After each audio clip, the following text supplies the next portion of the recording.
आता येतच नाव. Hello Ganesh, we are here to verify. Hello, we are going to verify our mic. Please mic check, mic check, mic check. Yeah, no.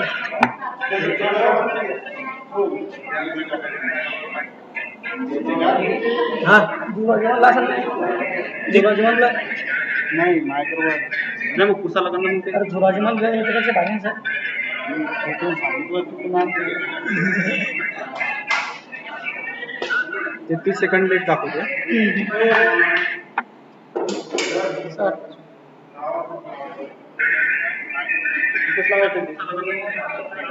Project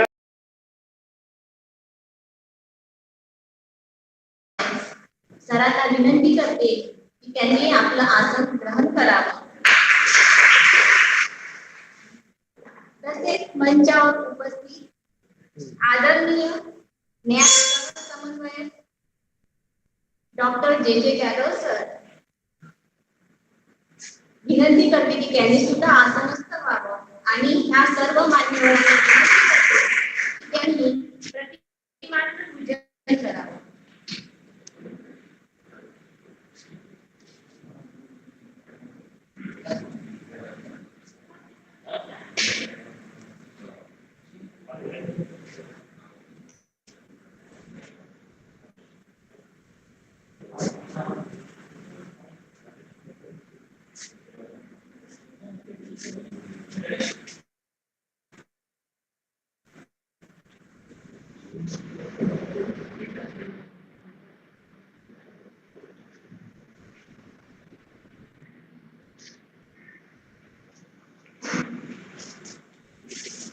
संशोधनाच्या पद्धती हा विषय कुठल्याही व्यवसायाच्या उन्नतीसाठी अत्यावश्यक असतो. संशोधनाचा वापर प्रत्येक क्षेत्रामध्ये आहे, त्याकडे दुर्लक्ष करून चालणार नाही. व्यवस्थापन असो अथवा विपणन व्यवस्थापन असो अथवा इतर विभाग म्हणजे मनुष्यबळ विकास, उत्पादन व्यवस्थापन, संगणक विभाग, शैक्षणिक इत्यादी या प्रत्येक विभागामध्ये संशोधनाचे महत्त्व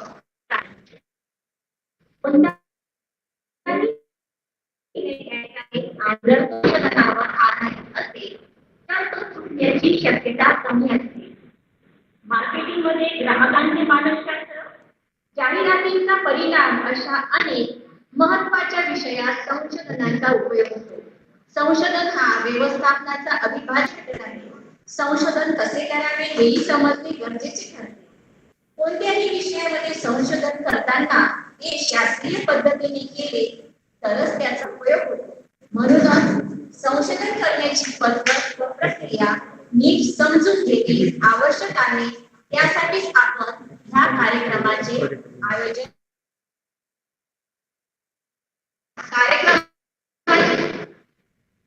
अध्यक्ष माननीय प्राचार्य डॉक्टर कोमल देशमुख सर यांचे स्वागत डॉक्टर पडवालकर करतील अशी मी त्यांना विनंती करते.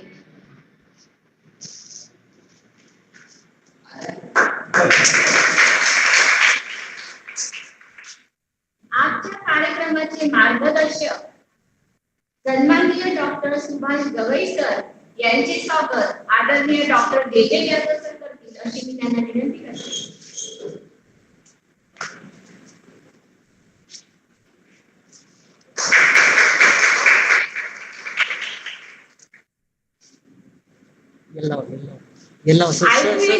समन्वयक आदरणीय डॉक्टर कोच्ची मॅडम यांचे स्वागत डॉक्टर कलाके मॅडम करतील अशी मी त्यांना विनंती करते.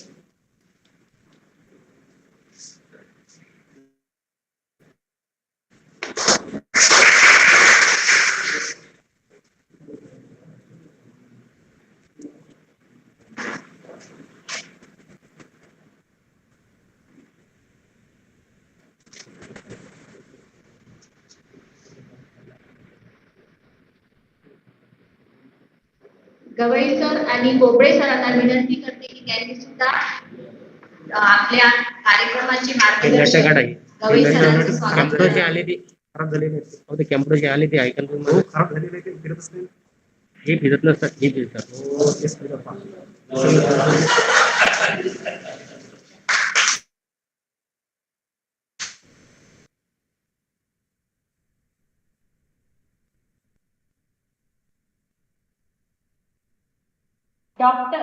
डॉक्टर आदरणीय डॉक्टर जे जे जाधव सरांचं स्वागत पाटील सर करतील अशी मी त्यांना विनंती करते.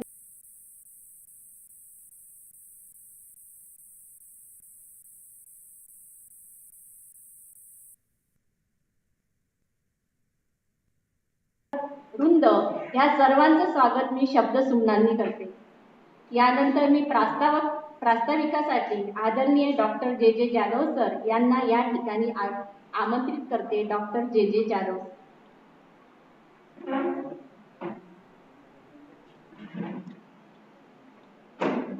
हिंदवी स्वराज्याचे संस्थापक छत्रपती शिवाजी महाराज, सामाजिक परिवर्तनाचे प्रवर्तक महात्मा ज्योतिबा फुले, राजर्षी शाहू महाराज, भारतीय संविधानाचे शिल्पकार डॉक्टर बाबासाहेब आंबेडकर, आपल्या सर्वांचे प्रेरणास्थान तथा आपल्या श्री शिवाजी शिक्षण संस्था अमरावतीचे संस्थापक शिक्षण महर्षी डॉक्टर पंजाबराव उपाख्य भाऊसाहेब देशमुख, या महाविद्यालयाचे संस्थापक पंढरीनाथ पाटील साहेब आणि त्यांना सहकार्य करणारे राजे भोंडे सरकार, या सर्वांना प्रथम आपण मनोमन विनम्र अभिवादन करूयात. आजच्या या कार्यक्रमाचे अध्यक्ष आपल्या महाविद्यालयाचे प्राचार्य माननीय डॉक्टर ओ.एस. देशमुख सर,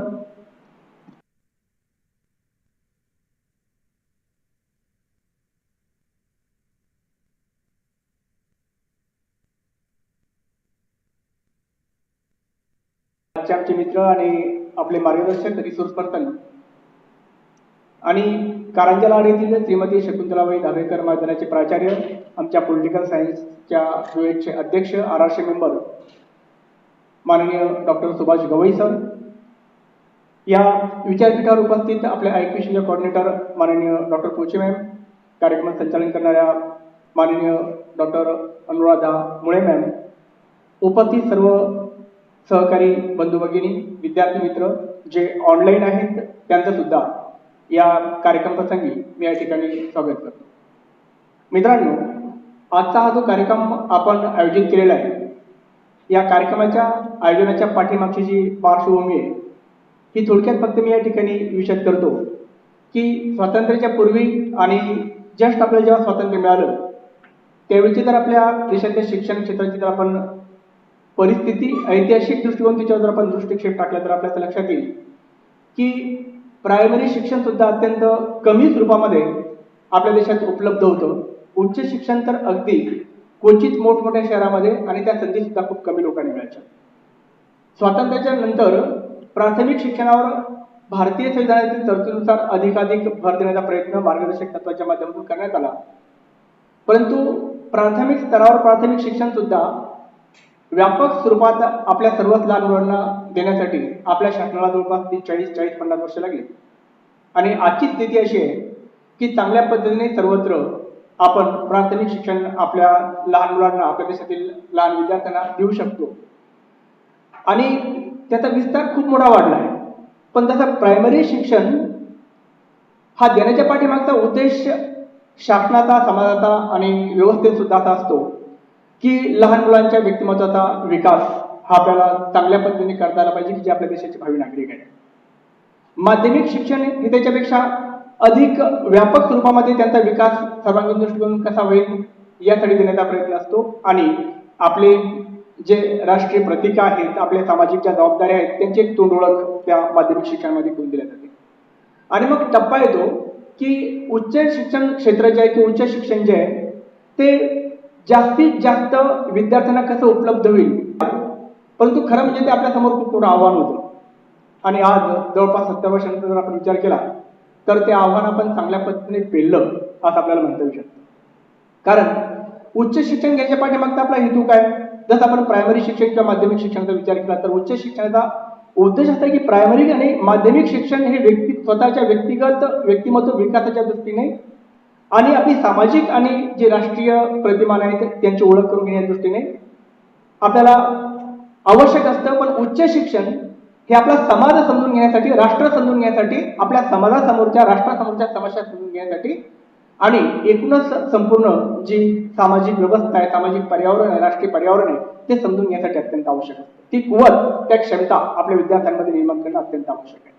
जसं मी तुम्हाला सुरुवातीला सांगितलं की स्वातंत्र्योत्तर काळामध्ये सुद्धा प्रायमरी एज्युकेशन ही अत्यंत दुर्लभ अशा प्रकारची स्थिती होती, गोष्ट होती. 15-15, 20-20 किलोमीटर माध्यमिक शिक्षण घेण्यासाठी विद्यार्थ्यांना पायी चालून जावं लागायचं. अशा प्रकारची ग्रामीण भागाची स्थिती होती की जी आमच्या पिढीने सुद्धा ती अनुभवलेली आहे. आणि मग उच्च शिक्षणाच्या बाबतीत त्या काळात जर आपण बघितलं तर फक्त मोठ्या शहरांमध्ये ह्या सुविधा होत्या आणि संशोधनाची सुविधा तर फक्त विद्यापीठांमध्ये होती. आणि त्यामुळे एखादी व्यक्ती PhD करणं किंवा ती संशोधन करते असं जर कोणी सांगितलं आपल्याला तर तिच्याविषयी प्रचंड आदर आपल्याला वाटायचा. पण जसं प्रायमरी शिक्षण आणि माध्यमिक शिक्षणामध्ये आपण प्रगती साधली तशी उच्च शिक्षणामध्ये सुद्धा आपण 70 वर्षानंतर या 21व्या शतकात खूप मोठी प्रगती साधलेली आहे.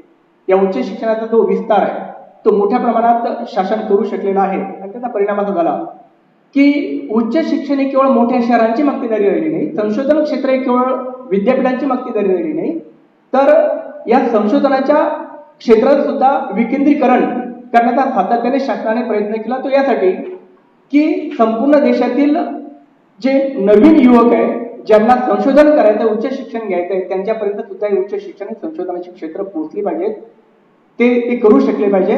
कारण मोठ्या शहरात जाणं, तिथला खर्च करणं हे सगळ्यांच्या क्षमतेतलं काम नाही. आणि मग त्यामुळेच आपण उच्च शिक्षणाचं विकेंद्रीकरण केलं, संशोधनाचं विकेंद्रीकरण केलं. आणि ते आता इतक्या मोठ्या प्रमाणात झालेलं आहे की जसं मी अगोदर सांगितलं की संशोधन हे केवळ विद्यापीठाची मक्तेदारी झाली नाही, तर त्याचा चिखलीसारख्या तालुका स्तरावरील कॉलेजपर्यंत सुद्धा हे संशोधन पोहोचलेलं आहे. आणि म्हणून आपण बघितलं की मागच्या 5-6 वर्षानंतर आपण बघितलं तर आपल्या महाविद्यालयामध्ये 7 ते 8 विषयामध्ये या ठिकाणी PhD ची सुविधा उपलब्ध झालेली आहे. विद्यापीठाने संशोधन 5-6 विषयात संशोधन केंद्रांना या ठिकाणी मान्यता दिलेली आहे. पण हे सगळं होत असताना एक गोष्ट आपण प्रकर्षाने लक्षात घेतली पाहिजे की जेव्हा क्वांटिटी कमी असते त्यावेळेस क्वालिटी जास्त असते. कोणत्याही क्षेत्रात तुम्ही जा, ज्यावेळेस क्वांटिटी ही कमी असते त्यावेळेस क्वालिटी जास्त असते. पण ज्यावेळेस क्वांटिटी वाढते त्यावेळेस क्वालिटी घसरण्याची खूप मोठी दाट शक्यता असते. आणि ही ओव्हरऑल जागतिक पातळीवर जर मी सांगतो या वाक्याचा तुम्ही विचार केला तर ते लागू पडेल. आणि म्हणूनच आपल्या संस्थेच्या ओरूच्या महाविद्यालयाचं NAAC 2-3-4 तारखेला झालं आणि आपले माननीय प्राचार्य तिथले IQचे कोऑर्डिनेटर होते आणि सर त्या ठिकाणी गेले होते. ज्यावेळेस ती कमिटी आली त्यावेळेस त्या कमिटीमध्ये व्हाईस चान्सलर स्तरावरच्या सगळ्या व्यक्ती होत्या की ज्यांना ग्रामीण भागातील अशा संशोधनाच्या ज्या सुविधा आहेत त्यांच्या बाबतीत एक अप्रूप वाटलं. आणि सर असं म्हणाले की त्यांना आश्चर्य वाटलं की तुमच्या कॉलेजमध्ये कसं काय संशोधनाची सुविधा आहे, तुमच्या कॉलेजमध्ये कसं काय PhDचे मार्गदर्शक आहे, कसं काय विद्यापीठ मान्य अशा प्रकारचे संशोधन केंद्र आहे. म्हणजे त्यांना असं वाटलं की इतक्या लो लेवलच्या तालुका स्तरावरील कॉलेजमध्ये जर समजा अशा सुविधा आल्या असतील तर मग त्यांचं स्टँडर्डचं काय, त्यांचा दर्जा कसा टिकवला जाईल, ही चिंता त्यांच्या बोलण्याच्या पाठीमागची खऱ्या अर्थाने होती. आणि म्हणून आपण एका बाजूला क्वांटिटी वाढवली आहे, पण क्वांटिटी वाढवत असताना आपल्याला क्वालिटी जोपासणं हे आपल्यासाठी अत्यंत आवश्यक आहे. आणि क्वालिटी जोपासण्याची जबाबदारी तुमच्या आमच्यासारख्या शिक्षकांवर आणि जे विद्यार्थी उच्च शिक्षण घेऊ शकतात, जे PhD करू इच्छितात त्या विद्यार्थ्यांवर खऱ्या अर्थाने आता येऊन ठेवलेली आहे. याचं कारण असं की जसं मी तुम्हाला सांगितलं की एक मधला काळ होता ज्या काळामध्ये कोणी PhD करते असं म्हटलं किंवा ही व्यक्ती PhD झाली असं म्हटलं की तिच्याकडे अत्यंत आदरयुक्त दृष्टिकोनातून पाहायला जातं. मला आठवतं की 12वीला असताना जर कोणी सांगितलं की हे ग्रॅज्युएट झालेले आहेत, हे MA झालेले आहेत, MSc झालेले आहेत, इतकं जरी म्हटलं तरी सुद्धा त्यांच्याकडे पाहण्याचा आमचा दृष्टिकोन खूप वेगळा होता. पण आता उच्च शिक्षणाचं इतकं विस्तारीकरण झालेलं आहे, इतक्या मोठ्या प्रमाणात आपल्याला ते प्रत्येक ग्रामीण भागात सुद्धा मिळायला लागलेलं आहे की मग आता आपल्याला MA MSc वगैरे याचं काही वाटत नाही आणि कदाचित काही दिवसांनी आपल्याला PhD सुद्धा काही वाटणार नाही. पण PhD करणे फक्त आपल्याला डिग्री पुरतं डिपेंड आहे का, किंवा डिग्री पुरतं आपण त्याच्याकडे पाहणार आहे का, फक्त आपल्याला डिग्री घ्यायची मी PhD झालो आपल्याला हे सांगायचं आहे का, तर नाही. आपल्याला अशा पद्धतीने सामाजिक, आर्थिक, राजकीय स्वरूपाच्या, वैज्ञानिक स्वरूपाच्या ज्या समस्या आहेत त्या आपल्याला शोधता आल्या पाहिजेत, त्या आपल्याला समजून घेता आल्या पाहिजेत. आपल्या समाजासमोरचे सामाजिक, आर्थिक किंवा राजकीय प्रश्न नेमके कोणते आहेत वैज्ञानिक क्षेत्रातले नेमके प्रश्न आपले कोणते आहेत आणि ते आपण कशा पद्धतीने सोडवू शकतो याचा विचार उच्च शिक्षण क्षेत्रात कार्यरत प्राध्यापकांना करणं अत्यंत गरजेचं आहे. उच्च शिक्षण घेणाऱ्या विद्यार्थ्यांना करणं अत्यंत गरजेचं आहे आणि विशेषतः जे विद्यार्थी संशोधन करू इच्छितात त्यांना सुद्धा करणं अत्यंत गरजेचं आहे. केवळ PhD या डिग्री पुरता याचा विचार न करता आपल्या समाजासमोरच्या ज्या समस्या आहेत त्या समस्या सोडवल्या जातील आणि समाजालाही संशोधन उपयुक्त ठरेल सामाजिक, आर्थिक आणि राजकीय दृष्टिकोनातून, हे आपल्याला पाहणं अत्यंत गरजेचं आहे. केवळ PhD करायची म्हणून पूर्ण आपल्याला भागणार नाही, तर मग PhD चे विषय नेमके कसे निवडायचे, आपलं सिनॉप्सिस आपण कसं तयार करायचं आणि सायंटिफिकली PhDच्या ज्या संशोधनाच्या ज्या स्टेप्स आहेत ते आपण कशा पद्धतीने अवगत करून घेतल्या पाहिजे या संबंधीचं मार्गदर्शन करण्यासाठी आज आपल्याला आमचे मित्र प्राध्यापक डॉक्टर सुभाष गवई सर या ठिकाणी आपल्यामध्ये उपस्थित झालेले आहेत. मित्रांनो, डॉक्टर सुभाष गवई सर यांना आपण या ठिकाणी आमंत्रित केलं की त्यांनी आपल्याला या विषयावर मार्गदर्शन करावं. आपल्या विद्यापीठामध्ये अनेक तज्ज्ञ व्यक्ती आहेत. आज आपण प्राचार्य डॉक्टर सुभाष गवई सरांना बोलवलं, उद्या पुन्हा आणखी माननीय प्राचार्यांच्या मार्गदर्शनात आपण पुन्हा इतर व्यक्तींना सुद्धा आपण या ठिकाणी बोलवणार आहोत. पण प्राचार्य डॉक्टर सुभाष गवई सरांनाच आपण का बोलवलं याच्याविषयी सांगताना मला थोडक्यात त्यांचा परिचय करून द्यावा असं तुम्हाला वाटेल की प्राचार्य डॉक्टर सुभाष गवई सर दिसताना जितकी टापटीप आहेत तितकीच आपल्या प्रत्येक कामामध्ये सुद्धा तितकीच टापटीप आहे, तितकीच डिसिप्लिन त्यांच्यामध्ये आहे. एवढंच नाही तर अगदी विद्यार्थी दशेपासून अत्यंत अष्टपैलू अशा प्रकारचं व्यक्तिमत्व म्हणून तुमच्यासारखे विद्यार्थी असतानापासून अष्टपैलू व्यक्तिमत्वाचे विद्यार्थी म्हणून ते शालेय शिक्षण क्षेत्रामध्ये सुद्धा, माध्यमिक शिक्षण क्षेत्रामध्ये सुद्धा आणि महाविद्यालयीन शिक्षण क्षेत्रामध्ये सुद्धा कार्यरत होते, सातत्याने ऍक्टिव्ह होते आणि केवळ त्या अवस्थेत नाही तर प्राध्यापक म्हणून कार्य करताना सुद्धा त्याच पद्धतीची पर्सनॅलिटी त्यांनी आपली अधिक विकसित केली आपल्याला. अगदी NCC असेल, NSS असेल, स्पोर्ट्स असेल, वक्तृत्व स्पर्धा असतील, परिसंवाद असतील, या सगळ्या क्षेत्रामध्ये लेखन असेल, या सगळ्या क्षेत्रामध्ये एक विद्यार्थी म्हणून सुद्धा आपल्या व्यक्तिमत्वाची एक अमिट छाप त्यांनी सोडलेली आहे आणि तीच त्यांची खऱ्या अर्थाने ओळख आहे. त्यांची या ठिकाणी या विचारपीठावरून त्यांची प्रशंसा करावी यातला भाग नाही, काही त्याला ते अवघडल्यासारखं सुद्धा होईल, पण जी फॅक्ट आहे ती तुम्हाला याच्यासाठी सांगतो की आपण सुद्धा त्या पद्धतीने बोलू शकतो. प्राचार्य डॉक्टर सुभाष गवई सर एक उत्कृष्ट अशा प्रकारचे पत्रकार सुद्धा आहे. अमरावतीतून प्रकाशित होणाऱ्या दैनिक हिंदुस्थानचे ते विद्यमान स्थितीमध्ये उपसंपादक आहेत आणि जेव्हा ते प्राध्यापक म्हणून वर्धा इथल्या यशवंत महाविद्यालयात एक प्रतिष्ठित महाविद्यालय, म्हणजे अगदी स्वातंत्र्यानंतरच्या काळातलं यशवंत महाविद्यालय हे नाव घेतलं तरी कुठलाही आपण सांगू शकत होतो. त्यानंतर अमरावतीचं भारतीय महाविद्यालय, त्या ठिकाणी अत्यंत प्रतिष्ठित महाविद्यालयात त्यांनी राज्यशास्त्राचे प्राध्यापक म्हणून कार्य केलेलं आहे आणि तिथला त्यांना जवळपास 26 वर्षाचा अनुभव आहे. आणि विद्यमान स्थितीमध्ये सर एक पॅशन म्हणून कारंजा लाड सारख्या छोट्या गावातील श्रीमती शकुंतलाबाई धाबेकर कला महाविद्यालयामध्ये प्राचार्य म्हणून कार्यरत आहे. एवढ्या मोठ्या शहरातून, एवढ्या मोठ्या प्रतिष्ठित महाविद्यालयातून एखादी व्यक्ती एखाद्या छोट्या गावातील फक्त 8 फॅकल्टीच्या एका महाविद्यालयामध्ये प्राचार्य म्हणून पाठीमागचं नेमकं कारण काय, तर ग्रामीण भागात आपल्याला समाजासाठी चांगलं काम करता आलं पाहिजे, विद्यार्थ्यांसाठी चांगलं काम करता आलं पाहिजे म्हणून त्या महाविद्यालयात ते आलेत. आणि त्या ठिकाणी ते आल्यानंतर आहे त्या इन्फ्रास्ट्रक्चर मध्ये, असं नाही की कॉलेज पाहिजे म्हणजे खूप मोठी बिल्डिंग पाहिजे आणि खूप मोठ्या फॅसिलिटीज तिथे पाहिजे, असं नाही. जसं बाबा आमटे असतील किंवा समाजसेवक जे असतात आहे त्या साधनांशी लढतात आणि विकास करतात, तसं सरांनी जी आहे ती बिल्डिंग, जी आहे ती प्रिमायसेस, त्याच्यामध्ये इतकं छान मागच्या 3-4 वर्षामध्ये डेव्हलपमेंट केलं आणि जी टीम आहे त्यांची ती अगदी माझ्यापेक्षा लहान वयाची टीम आहे. लेक्चरर्स मंडळी अगदी मित्रत्वाचे संबंध त्यांच्यासोबत त्यांचे, विद्यार्थ्यांशी मैत्रीचे संबंध त्यांनी प्रस्थापित केलेले आहेत. हे सगळं मी स्वतः अनुभवलेलं आहे, मला माहिती आहे. आणि एक वेगळे चैतन्य त्या कॉलेजमध्ये त्यांनी निर्माण केलेलं आहे. सर ज्यावेळेस प्राध्यापक म्हणून लागले त्यावेळेस प्राध्यापकांच्या संघटनेमध्ये सुद्धा इतर चळवळींसारखं ते सहभागी झाले. नुटामध्ये अत्यंत अग्रेसर अशा पद्धतीने त्यांनी काम केलं. नुटा बुलेटिनचं संपादक म्हणून सुद्धा त्यांनी काम केलं. आजचाही सरांचा वेळ संपादकीय कामाचा, दैनिक हिंदुस्थान असेल किंवा इतर बाबतीतला असेल, हा कॉलेजमधून घरी पोहोचल्यानंतर जवळपास 10-10:30 11पर्यंत तो राखीव असतो. कुटुंबासाठी नाही, तो फक्त वर्तमानपत्रासाठी, लेखनासाठी. सरांनी आतापर्यंत जवळपास 26 अकॅडमिक आणि नॉन अकॅडमिक पुस्तकं लिहिली आहेत आणि अभ्यासक्रमाशी संबंधित पुस्तकं लिहिली आहेत, मानवी हक्काशी संबंधित पुस्तकं लिहिली आहेत आणि काही व्यक्तिमत्वांवर आधारित अशा प्रकारचं एक पुस्तक त्यांनी लिहिलं आहे की जे महाराष्ट्रामध्ये प्रसिद्ध आहे. एवढंच नाही मित्रांनो, तर मला तुम्हाला त्यांच्या व्यक्तिमत्वाचा आणखी एक की सर फक्त वयाच्या 17व्या वर्षी पद्मश्री डॉक्टर शिवाजीराव पटवर्धन जी कुष्ठरोग्यांच्या सेवेसाठी ज्यांनी तपोवन ही संस्था अमरावतीला काढली ती ते चालवत होते आणि वयाच्या 17व्या वर्षी डॉक्टर शिवाजीराव पटवर्धनच्या संपर्कात ते आले आणि तेव्हापासून कुष्ठरोगी, अपंग, त्याचबरोबर जे मागास, उपेक्षित, वंचित घटक आहेत त्यांच्यासाठी कार्य करण्यासाठी ते कामाला लागले. आणि डॉक्टर शिवाजीराव पटवर्धन नंतर आपण पाहतो की कोणती एखादी मोठी व्यक्ती ज्यावेळेस एखादी मोठी संस्था उभी करते, जसं बाबा आमटेंचं काम असेल, डॉक्टर शिवाजीराव पटवर्धनचं असेल किंवा गाडगे महाराज असतील, संत तुकडोजी महाराज असतील, त्यांनी एखादं मोठं काम केल्यानंतर तसे वारसदार जर चांगले मिळाले ते चालवणारे तर त्या संस्था पुढे टिकतात. आणि म्हणून 17व्या वर्षी डॉक्टर शिवाजीराव पटवर्धनांशी जोडलेले डॉक्टर सुभाष गवई सर हे आज तपोवनची मोठी जबाबदारी सांभाळतात. कुष्ठरोग्यांचं त्यांचं निर्मूलन, त्यांच्या ट्रीटमेंट, त्यांचा सर्वांगीण विकास, त्यांचं पुनर्वसन, अपंगांचं पुनर्वसन या सगळ्या बाबतीत सरांचं खूप मोठं अशा प्रकारचं काम आहे. जवळपास 25 राज्यस्तरीय आणि राष्ट्रीय स्वरूपाचे पुरस्कार सरांना या ठिकाणी प्राप्त झालेले आहेत. 10 विद्यार्थ्यांनी पीएचडी केलेले आहेत, 11 विद्यार्थी त्यांच्या अंडरमध्ये आज सध्या पीएचडी करतायत. एवढंच नाही तर 9 विद्यार्थी त्यांचे एमफिल झालेले आहेत आणि संशोधनात्मक स्वरूपाचं खूप मोठं व्यापक अशा प्रकारचं काम सरांचं आहे. विद्यापीठाच्या विविध प्राधिकरणावर त्यांनी काम केलेलं आहे.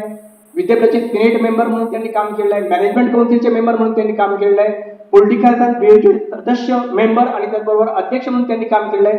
सध्या आणि यापूर्वी सुद्धा जे आहे आपलं जे पीएचडीचे सिनॉप्सिस आपले सँक्शन होतात त्या कमिटीमध्ये ते काम करतात आणि त्याचबरोबर अकॅडमिक वर सुद्धा ते होते. आणि केवळ नव्हते तर एक अभ्यासू वक्ता म्हणून, अभ्यासू व्यक्ती म्हणून आपल्या व्यक्तिमत्वाची छाप, आपल्या वक्तृत्वाची छाप त्यांनी विद्यापीठाच्या विविध प्राधिकरणावर पाडलेली आहे. म्हणजे विद्यापीठाच्या कायद्याचा अत्यंत व्यापक अशा प्रकारचा अभ्यासक म्हणून, संविधानाचा अभ्यासक म्हणून डॉक्टर गवई सरांची ओळख आहे. असं व्यक्तिमत्व आज आपल्याला मार्गदर्शन करणार आहे. मी या वर्कशॉपचा कोऑर्डिनेटर म्हणून आपल्या सर्वांच्या वतीने सरांचं या ठिकाणी मनपूर्वक स्वागत करतो आणि थांबतो. धन्यवाद.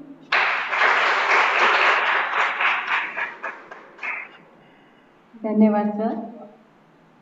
यानंतर या कार्यक्रमाचे मार्गदर्शक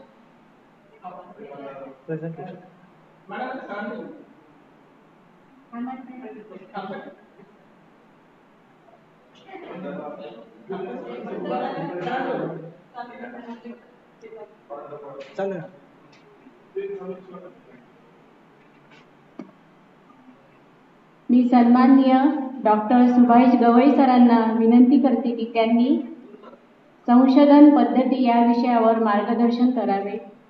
सन्माननीय डॉक्टर गवई सर.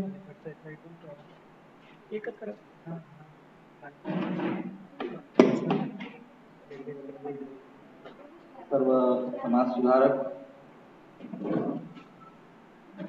महापुरुषांच्या कार्याला नमन करतो. आजच्या कार्यक्रमाचे सन्माननीय अध्यक्ष आमचे परममित्र हा शब्द देखील यासाठी की एक काळ असा होता की 5-6 वर्ष आम्हाला दोघांना एका महाविद्यालयामध्ये काम करण्याची संधी मिळाली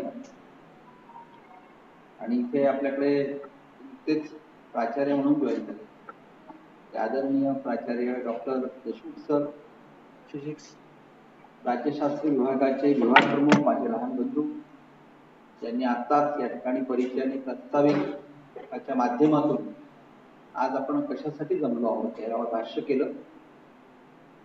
ते डॉक्टर सन्माननीय जे जाधव सर, विचारपीठावरून का त्या खाली गेल्या मला माहित नाही, पण आमचे आदरणीय ज्येष्ठ भगिनी आणि IQCच्या कोऑर्डिनेटर त्या माझ्या मोठ्या भगिनी आहेत. पोट्टी सरांच्या त्या बहीण आहेत आणि पोट्टी सरांसोबत शिक्षकांच्या प्राध्यापकांच्या संघटनेमध्ये काम करण्याची संधी मी घेतलेली आहे. अशा आदरणीय आमच्या पोट्टीताई मगापासून ब्रेक पद्धतीने संचालन करतायत त्या आमच्या ताई, आमचे ज्येष्ठ बंधू, आमचे मार्गदर्शक, आमचे नेते आणि या भागातले नेते आदरणीय डॉक्टर आणि माझ्यासोबत सिनेटमध्ये होते. मी त्यांना नेहमी आमदार कधी होतात म्हणून विचार करत राहतो.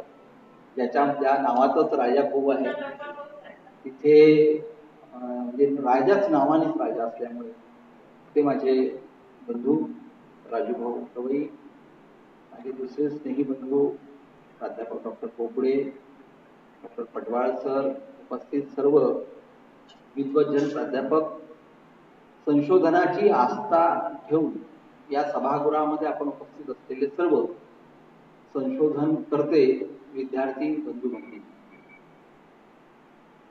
प्रास्ताविकामध्ये जे जाधव सरांनी या मुद्द्यांचा उल्लेख केला त्या मुद्द्यांना घेऊन मी या ठिकाणी आपल्या समोर उभा आहे.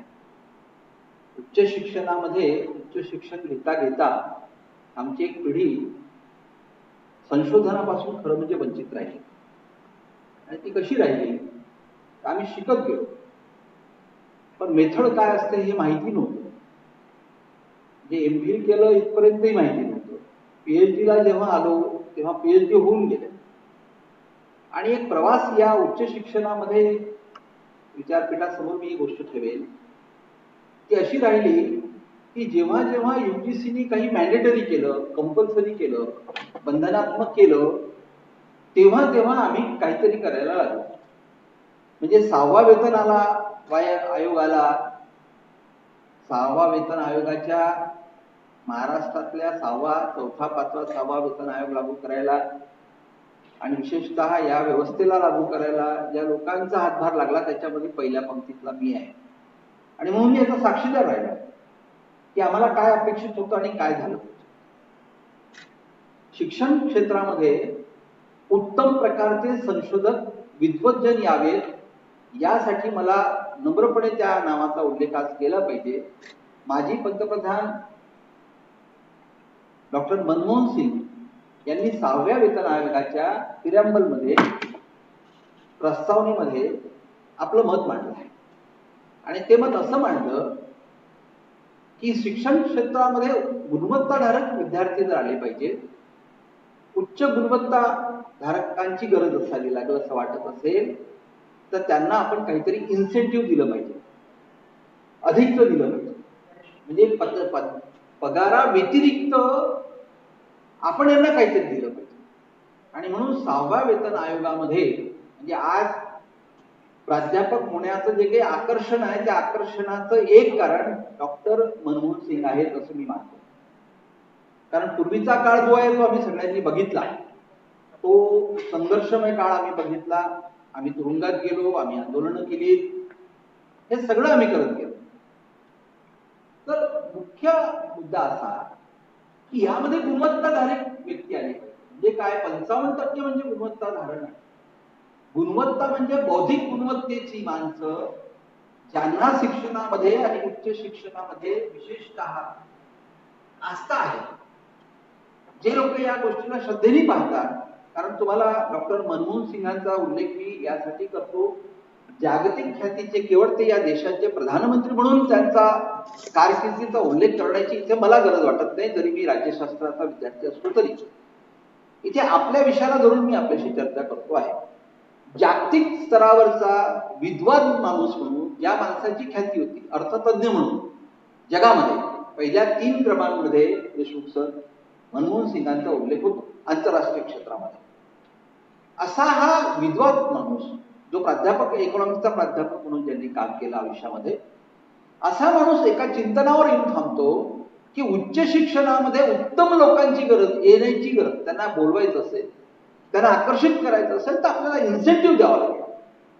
आणि म्हणून AGP नावाचा एक प्रकार आला. विद्यार्थ्यांना ते माहिती नसेल म्हणून मी त्याची थोडी खुलासा कोड करतो. मी प्राध्यापकांसाठी इथे बोलायला उभा नाही हे देखील नम्रपणे नमूद करतो, नाहीतर अन्यथा गैरसमज होईल की आता गवई आम्हाला शिकवायला निघाले. तर मी प्राध्यापकांसाठी अजिबात बोलत नाही, मी माझ्या त्या प्रिय मित्रांसाठी, विद्यार्थ्यांसाठी बोलतो जे ज्यांच्या समोर उद्याचं भविष्य आहे. आणि मग आम्ही कशासाठी आलो त्याचं उत्तर देखील त्यातून ते शोधतील अशी आपण अपेक्षा करूया. तर AGP नावाचा अकॅडमिक ग्रोथ पे असं त्याला म्हणतात. AGP अकॅडमिक ग्रोथ पे म्हणजे तुम्हाला विद्वत्तेच्या बाबतीमध्ये त्याचा जो ग्रोथ आहे, वाढ आहे, त्याचा हा पैसा. इन्स्टिट्यूट काय तर त्या मोबदल्यात तुम्हाला दिलेला पैसा. कशासाठी? तुम्ही काय करायचं आहे तर केवळ आणि केवळ अभ्यास आणि संशोधनासाठी पगारा व्यतिरिक्त राजूभाऊ हा पैसा 7,000, 8,000, 9,000 आणि 10,000 ग्रेड त्याची कुठे पडले? लागल्या तुम्हाला 7,000 मिळतील. कशाचे? तर महिन्याला. कशासाठी? केवळ अभ्यासासाठी. स्वतःची लायब्ररी घ्या, करा. घरामध्ये स्वतःची स्वतः पुस्तकं असली पाहिजे, ती वाचन करा, त्याच्यावर संशोधन करा, चिंतन करा आणि तिची मांडणी करा.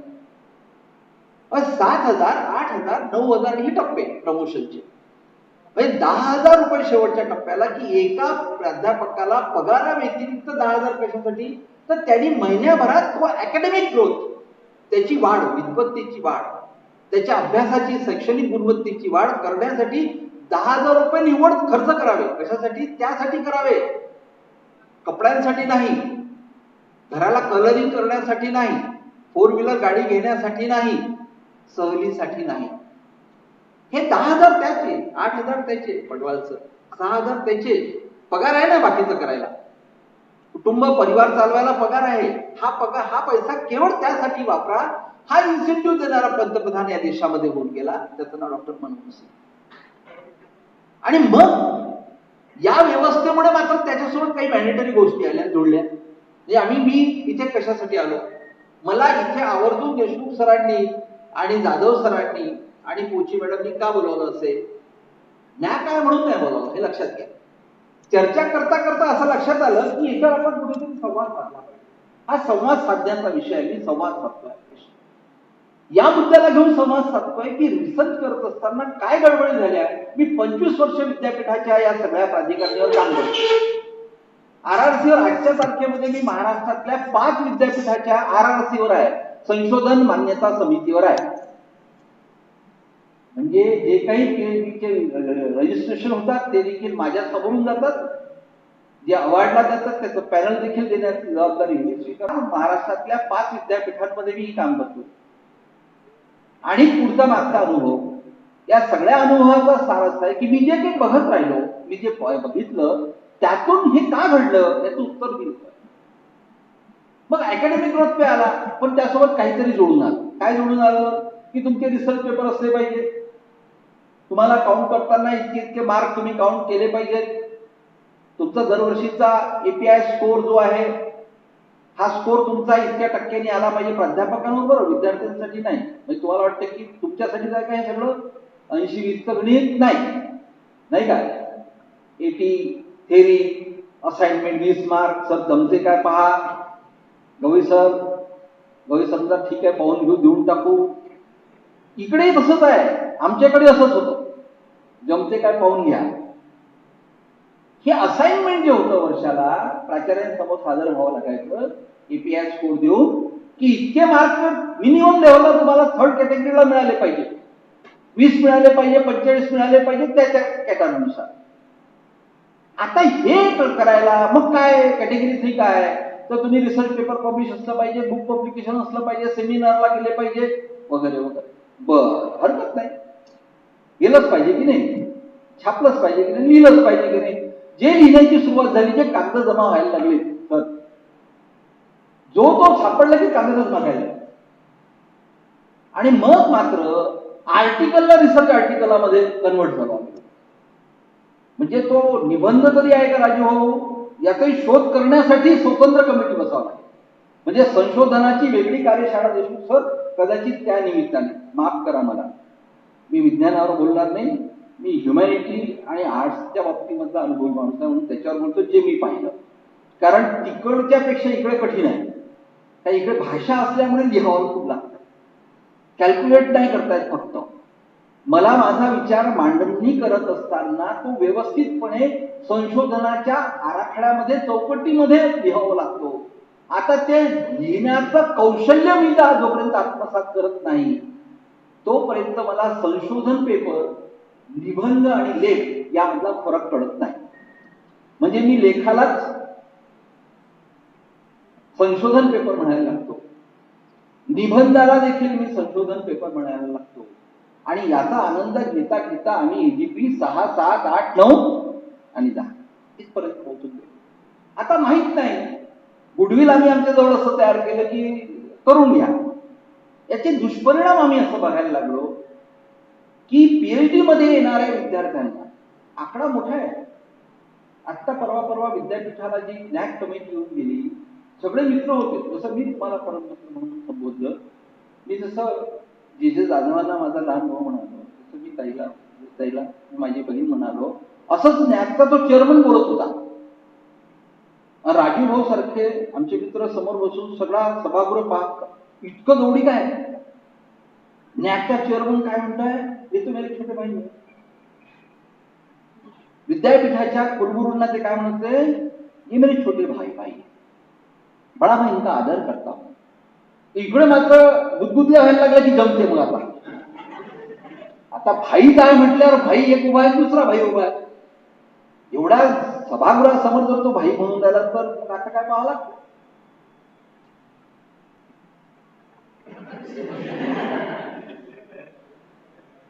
तर तो स्वतःची प्रामाणिक आहे.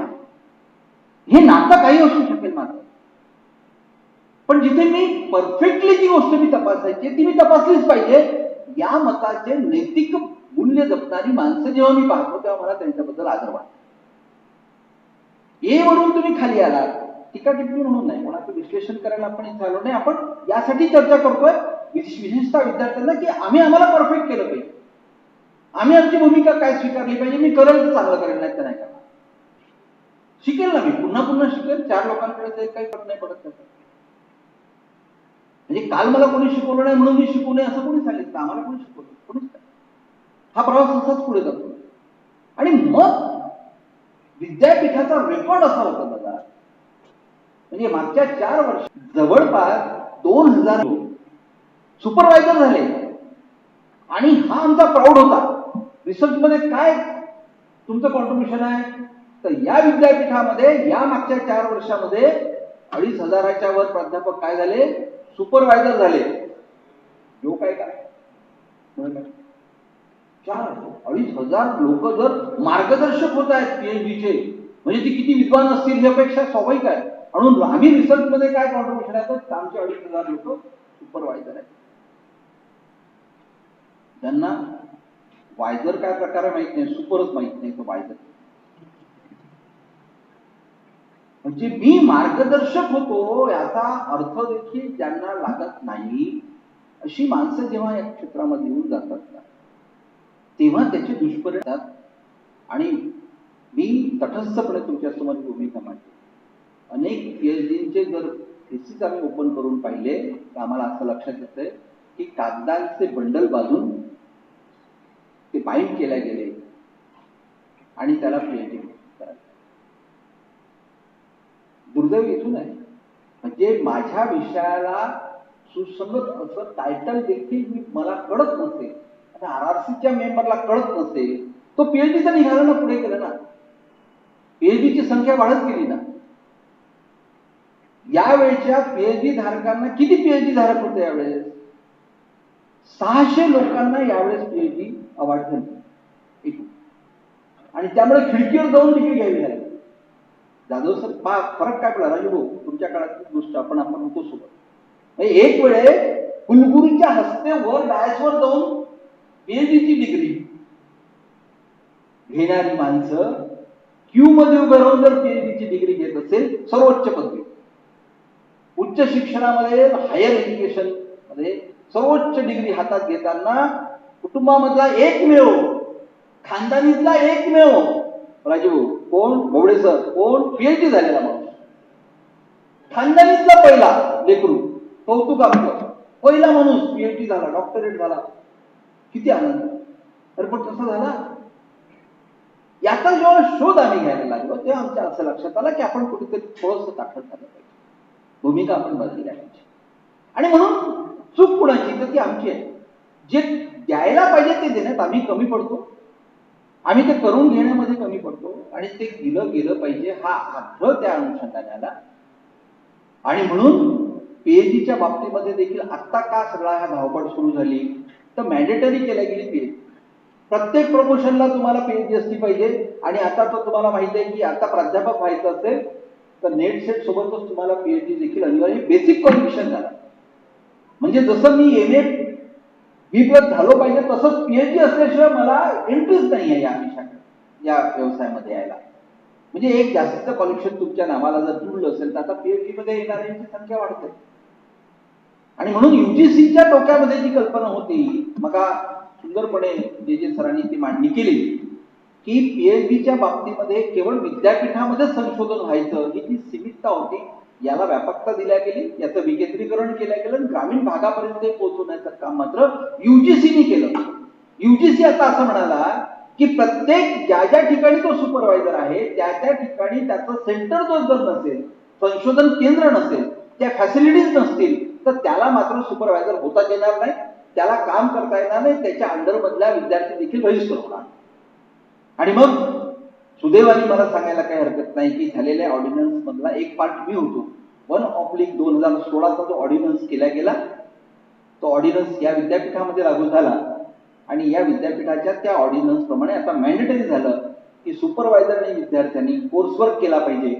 तो कोर्सवर्कचा एक सिलेबस तयार केला गेला आणि त्या सिलेबसच्या आधारावर त्या मुलाला पहिल्यांदा ते ट्रेनिंग देऊन 15 आठवड्याचं, त्याच्यानंतर त्यांनी काय करावं तर त्यानंतर त्यांनी एक्झाम पास करावी. त्या कोर्सवर्क मध्ये जर पास झाला तरच तो रजिस्ट्रेशनला जाईल. हेही झालं, त्यातही गमती झाल्या सगळ्या आणि गमती मिळत गेल्या की कोर्सवर्क तसाच झाला. पास होणारी तसेच पास झाले आणि पुन्हा रजिस्ट्रेशनला जेव्हा आमच्या समोर आले तर मला प्रश्न असा पडला, म्हणजे कोर्सवर्क झाल्यानंतरच्या 2 बॅचेस माझ्या समोरून गेल्या महाराष्ट्रातल्या RRC समोर.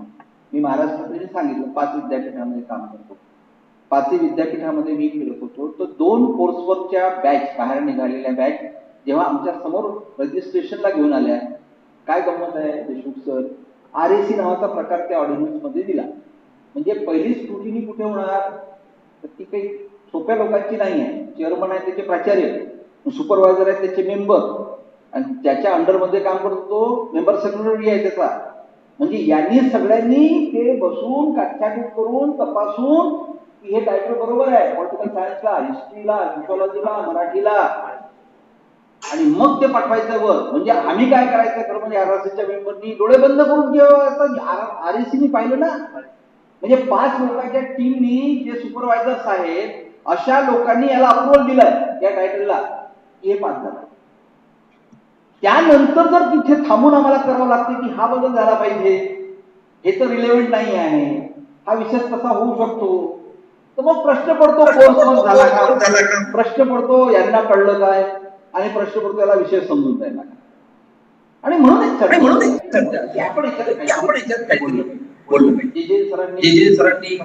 सरांनी पुढाकार घेतला. मला म्हटलं की मला खूप आनंद कोरोनाच्या काळामध्ये माझी सतत घेत होतो प्राचार्य झाल्यानंतरही, आणि मग बोलायची संधी मिळाली नव्हती. म्हणजे त्या ऑनलाईनला बोलून तर मी घाबरायला लागलो. पुढे लोक बन्यानीवर बघून असं पाय पसरून वगैरे लावून देतात की बोल रहा है आपण सुन रहे. अरे पण बाबा राजा, आम्ही पोट तिळकीनं बेबीच्या जेठापासून बोलण्याचा प्रयत्न करून राहिलो, त्याला काहीच फरक नाही. त्याची बायको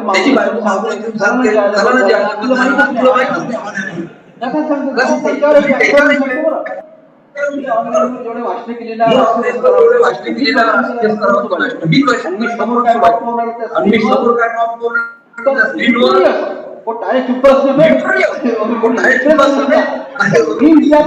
चुप बोलायला म्हणतात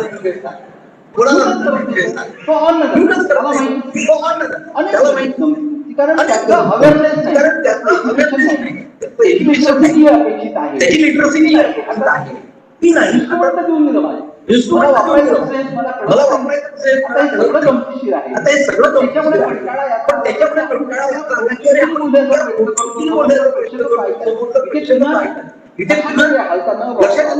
म्हणता येते तिथं काय म्हणायचं त्याला, तो आपल्या स्टाईलनी चालू आहे ना, टाईट घेऊन बसून हा चल तू सुरू ठेवून मी जेवण, अरे या भले खूप लागेल त्याचं काय करणार. अशा ह्या सगळ्या गमती खूप प्रचंड गमती. म्हणजे मी या 1.5 वर्षामध्ये मला भाषणाला आणि लोकांना सोय झाली. म्हणजे जे दादांनी तो प्रयत्न करून पाहिला पहिल्यांदा माझ्यासोबत, कोणता की भाऊ ऑनलाईन होऊ द्या ना, म्हणलं मी ऑनलाईन बस झालं, ऑनलाईन आता येत नाही, डायरेक्ट येत असून तर बोलायला तयार आहे का. ऑनलाईन थकून गेलो मी, कंटाळलो राहिलो. त्याचं कारण की मंडळी अशी सगळी परवाच्या भाषणात अशी गंमत झाली.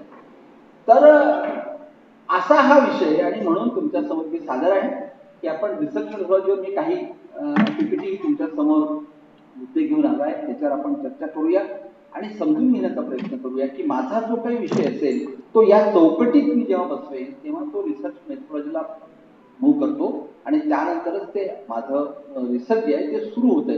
तर मी काय काय गोष्टींचं कुठल्या कुठल्या गोष्टींवर मी लक्ष केंद्रित केलं पाहिजे, मी काय काय बघितलं पाहिजे व्यवस्थितपणे, याचा विचार आपण लोकांनी करायचा आहे. त्यानंतर आपल्याला काही शंका असतील, प्रश्न असतील तर निश्चितपणे मला विचारा.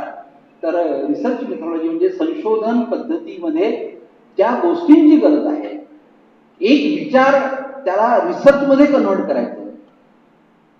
एखादा माझ्या मनामध्ये असलेली थीम ती रिसर्च मध्ये मी कन्व्हर्ट करायची. म्हणजे मी मगा म्हणालो त्याप्रमाणे लेख, निबंध आणि संशोधन. आता एखादा लेख जो असेल हा रिसर्च पेपर कसा होईल याचं उत्तर शोधावं लागेल की नाही. म्हणजे रिसर्च बुक वेगळं काय आहे, म्हणजे लेख हा विचारच आहे शेवटी आलेला. एक कुठला तरी विषय घेऊन आपण त्याची मांडणी करत असतो. आता ती मांडणी केल्यावर हा हे संशोधन कसं होईल, तर हे संशोधन तेव्हा होते या चौकटीमध्ये तिला फ्रेममध्ये आपण आणलं की त्याचं संशोधन निबंध किंवा संशोधन पेपर म्हणून त्याला मान्यता प्राप्त होते, असा तो भाग आहे. आणि म्हणून आपण काही मुद्दे बघूया. तर प्लीज, संशोधन प्रणाली काय, म्हणजे संशोधनाचा विषय निवडताना तो विशेषतः मायक्रो रिसर्च पॉइंटेड प्रतिबिंबित विषयाच्या शीर्षकात स्पष्ट व्हावा. म्हणजे तुम्ही जे काही करत असाल, लिहित असाल, तो विषय निवडताना तो पॉइंटेड असावा. म्हणजे जे तुम्हाला शोधायचं वाटतं, शोधावंसं वाटतं, त्याच्याशीच तो कन्सर्न असावा, रिलेव्हंट असावा, याची काळजी आपल्याला घ्यावी लागेल, घेतली पाहिजे. म्हणजे उदाहरणादाखल की आपण चिखलीच्या राजकीय विषयाच्या संबंधात आपल्याला संशोधन करायचं आहे, इथल्या वर्तनाच्या संबंधामध्ये. तर तो नेत असताना मात्र चिखली तालुक्यातील समजा आपण म्हणतो इथल्या मतदारांचं वर्तनाचं अध्ययन. आता असं म्हटलं की हा वेग झाला. चिखली तालुक्यातील मतदारांचं राजकीय वर्तन असं म्हटल्याबरोबर हा विषय कसा झाला, वेग झाला. याला कॉम्पॅक्ट पॉइंटेड करायचं म्हणजे काय करावं लागेल तुम्हाला, की कुठलं वर्तन आणि कशाचं. याच्यात 5 प्रकारचे काचा उल्लेख लक्षात घ्यायचा. जबली, ठीक आहे ना, का, केव्हा, कसे, कुठे, कसे, हे आहे. पुढे मी तुम्हाला ते सांगतो. या 5 लक्षात ठेवायचं. का, याची उत्तरं याच्यात आली पाहिजे. त्यात 5ची उत्तरं काची व्हायची आली डब्ल्यूची, तर समजायचं की आपण आता तिथे पोहोचतो. मग माझा प्रश्न काय तुम्हाला, की चिखली तालुक्यातील मतदारांचं राजकीय वर्तन, कोणाचं वर्तन, कधीचं वर्तन, हे शोधावं लागेल. ते आलं पाहिजे. मग ते त्यात लिहिताना तुम्हाला आणि कशाबद्दलचं हे जर बघायचं असेल तर मग त्यात तुम्हाला पॉइंटेड देताना काय करावं लागेल, एक वर्ष टाकावे लागतील, संदर्भ नाही का. हा मतदारसंघ विधानसभेचा मतदारसंघ, लोकसभेचा मतदारसंघ असेल तर तो लिहावा लागेल. नगरपालिकेचंच बघायचं असेल तर काय, मतदाराचं वर्तन म्हणजे जितक्या निवडणूक येतात तितके वर्तन बदलतात. म्हणजे नगरपालिकेच्या नगरसेवकाच्या वेळेचं मतदाराचं वर्तन आणि लोकसभेच्या मतदाराचं वर्तन यामध्ये फरक आहे. विधानसभेसाठी मतदान करताना तर त्याचं वर्तन वेगळं होईल, बँकेच्या मतदान करताना त्याचं वर्तन वेगळं होईल. म्हणून मतदार तर तो कॉमन आहे. म्हणजे एक नागरिक, भारताचा नागरिक, त्याला या देशाच्या संविधानाने प्राप्त करून दिलेल्या गोष्टी काय आहेत, मतदानाचा अधिकार त्याला प्राप्त आहे. 18 वर्ष वय पूर्ण झालेल्या व्यक्तीला मतदानाचा अधिकार आहे. म्हणून तो कुठलं मतदान करायला जाणार आहे हे जर तोपर्यंत आपण पॉइंट आउट करत नाही, तिथे त्या शीर्षकामध्ये घेत नाही, तोपर्यंत तो विषय हा पॉइंटेड होत नाही. ओके. दुसरा भाग असा की मतदारांचं वर्तन म्हणजे तुम्हाला कोणाचं पाहायचं आहे, महिलांचं पाहायचंय, पुरुषांचं पाहायचंय की बोथ पाहायचं, याचा संदर्भ देखील तिथे यावं लागेल. आणि तो जेव्हा आपण करतो, म्हणून पहिला मुद्दा असा आहे की विषय निवडताना तो पॉइंटेड लावा, तो मायक्रो लेवलला आणावा. कारण संशोधन हे सूक्ष्म असावं. संशोधन ढोबळ बनावे नाही, विस्तृत नाही, वेग नाही होणार. त्याची जी काही सुरुवात आहे, जी काही विषय आहेत ते त्या पद्धतीने, म्हणून मायक्रो लेवलला त्याला घेऊन यावं लागेल तुम्हाला. ते पहिल्यांदा करावं लागेल. विषय निवडल्यानंतर त्याचा उद्देश, व्याप्ती व महत्व निश्चित करावे आणि ते मांडावे. म्हणजे दुसरा मुद्दा असा आहे याच्यामध्ये, तुम्ही टायटल एकदा लिहिलं की तुम्हाला त्याचा उद्देश का, कशासाठी तुम्ही संशोधन करू इच्छिता हे लिहावं लागेल. कशासाठी म्हणजे मला प्राध्यापक व्हायचं आहे म्हणून मला संशोधन करायचं असं उत्तर नाही. तो जो विषय तुम्ही निवडला तो निवडण्याचा तुमचा उद्देश काय आहे, त्याची व्याप्ती काय राहील आणि त्याचं महत्व काय. म्हणजे आजच्या तारखेमध्ये मला हे सांगितलं पाहिजे तुम्हाला नम्रपणे या ठिकाणी की विद्यापीठामध्ये पेटेंट असणारे लोक होते Deshmukh sir. Research article publish झालेल्या लोकांचं प्रोफाईल मोठं होतं. मग नॅक कमिटी फिरत गेली. नॅक कमिटी फिरली. नॅक कमिटीने प्रत्येकाला पाहिलं. कोणी सांगतोय 25 माझे रिसर्च पेपर पब्लिश झाले 5 वर्षात, कोणी 50 सांगितले, कोणी मोठे गर्वसे कौस स्टाईलमध्ये सांगितलं की 5 पेटंट मला आहेत. पेटंट मिळणं हा एकेकाळी आमच्यासाठी मोठा गौरवाचा विषय आहे. आता तो विकत घेण्याचा विषय झाला. तर ते पेटंट आहेत 5-5 वगैरे असं त्यांनी पाहिलं तर अभयपणे यांना असं वाटलं सगळ्या आमच्या सहकाऱ्यांना की आता नॅक प्रोफाईल करेक्ट आहे आपलं कागदांवर. त्यांनी त्याच्यावर क्वेश्चन केला. काय क्वेश्चन केला की हे जे तुमचं पेटंट आहे, हे जे आर्टिकल आहे, रिसर्च तुम्ही म्हणता केला, याचा कम्युनिटीसाठी काय काय बेस आहे सांगा, काय आउटपुट आहे हे सांगा, हे समाजाच्या हिताचं किती आहे. तुम्ही जे काही संशोधन केलं त्या संशोधनाचा समाजाला काय उपयोग, समाजामध्ये काय बदल, समाजामध्ये काय तुम्हाला त्याचं महत्व, याचं उत्तर द्या. याचं उत्तर मात्र दुर्दैवाने आपल्याजवळ नव्हतं. आणि मग ते थांबले की या रिसर्चला आम्ही महत्व देत नाही. एखाद्या विद्यापीठाचे प्रोफेसर ग्रेडला गेलेली माणसं, संशोधन करणारी व्यक्ती, स्कॉलर म्हणवणारी माणसं, ही जर समाजा सोसायटीसाठी त्याचं काही निघत नसेल संशोधन, तर ते संशोधन आहे कोणासाठी. मला माझी पीएचडी मिळवण्यासाठी, मला माझा ग्रेड बदलवण्यासाठी, 8,000तून 9,000 जाण्यासाठी नाही. त्यांचं म्हणणं होतं हे नाही होऊ शकत आणि याला आम्ही मान्यता देत नाही. आपण फेल्युअर कुठं झालो बुद्ध मी तुम्हाला पण सांगतोय. आमचं फेल्युअर तिथे आहे आणि म्हणून इथे हे म्हणतो. हा याच्यावर इतकं कॉन्सन्ट्रेट व्हावं लागेल तुम्हाला की याचं महत्व काय आहे तुम्हाला सांगावं लागेल की यांनी मी काय सांगू इच्छितो समाजाला, काय देऊ इच्छितो समाजाला. आता मतदारांचं वर्तन जाधव सर 1920 किंवा 1914 ते 2014 ते 2021 असं जर तुम्ही विषय घेतला, वर्तन होऊन गेलं ना. संशोधन काय त्याचा तुम्ही एक निष्कर्ष काढाल की त्यावेळेचं वर्तन असं झालं होतं. हो, पण आता त्याचा फायदा काय. माणूस, कारण ह्युमॅनिटी मी म्हणालो हा साऊंड आहे, स्टील नाही. ही व्यवस्था चंचल आहे, मुव्हेबल आहे. आत्ता मला वाटणारा विचार थोड्या वेळाने माझा विचार बदल. आत्ता मला यांच्याबद्दल माझ्याबद्दल असलेलं मत तुमचं चांगलं कदाचित थोड्या वेळ वाईट होईल की अरे नाही असंच होतं नाही का. किंवा येता येता तुमच्या डोक्यात असेल हलका माणूस आला, जाताना वाटेल अरे बरा होता. चेंज किती मिनिटात बदलला, तासाभरात जर ते मत बदलत असेल म्हणजे तुमच्या मतांवर त्याचा परिणाम होतो, वर्तनावर त्याचा परिणाम होतो. आता हे वर्तन, मगाचं वर्तन आणि आताच्या वर्तनामध्ये बदल का झाला याचं संशोधन होऊ शकतं. पण ते वर्तन तेव्हा असं होतं तर आता त्याचा फायदा काय काहीच नसतो. आणि म्हणून संशोधनाचा विषय निवडत असताना याला जास्त महत्व की मी ते करतोय. आणि म्हणून एक उत्तम उदाहरण मी तुम्हाला या बाबतीत देईन. राणीबंग आणि अभयबंग हे नाव ऐकले असतील तुम्ही कदाचित. जागतिक ख्यातीची 2 नाव आहेत. कोणतं, डॉक्टर राणीबंग आणि अभयबंग. दोन्ही लोक एमबीबीएस ला गोल्ड मेडल घेतले आणि तिथून सरळ निघाले आणि ते कुठे गेले, गडचिरोलीतल्या भामरागडला जाऊन बसले. भामरागड नावाचं अति दुर्गम भागातलं आदिवासींचं गाव, जिथे ज्याच्या अंगावर कपडे घालण्याची त्यांना सूट नाही, त्यांना माहिती नाही, जे माकडं खातात दिसले की अशा लोकांमध्ये हे दोन्ही तरुण तरुणी लग्न केलं आणि तिथे जाऊन बसली आणि त्यांनी त्यांच्या संस्थेचं नाव काढलं सर्च. काय नाव आहे, सर्च, संशोधन, शोध. शोध नावाचं शोधग्राम, त्या गावाचं नाव त्यांनी बदलून टाकलं. काय लिहिलं असतं गाव, शोधग्राम.